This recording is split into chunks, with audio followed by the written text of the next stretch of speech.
May problema ba ang buhay mo? Huwag kang mag-alala. May advice ako. Pakinggan mo. No. Alam nyo, ganyan talaga ang buhay. Parang life. Basta yung importante ay mahalaga. At kung saan ka masaya, dun ka happy. Basta wag kang maniwala sa swerte. Kasi malas yun.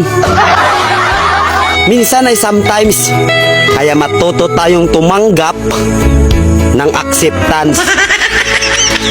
Halimbawa, for example, ang baby ay sanggol. So kung di mo intindihin, you don't understand. Basta kaibigan, lagi mong tatandaan that wherever you go are there.